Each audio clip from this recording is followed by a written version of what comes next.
Okay, here's my review for this over the toilet shelving unit.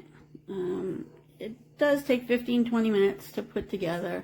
You don't need any extra tools. It's pretty straightforward and simple. It's about 68.5 inches tall, 23.5 inches wide, and then back to front is 9.25 inches. It's pretty solid.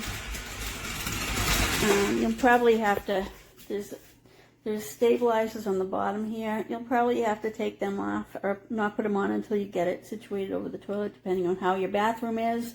I will have to do that, but I just want to show you what it's like when it's all built.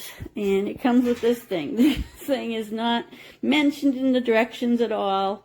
I don't know if it's for like to put a toilet paper roll on it or what, but it comes with it. So I don't know. You do what you want. Rag or a face cloth or something. I don't know.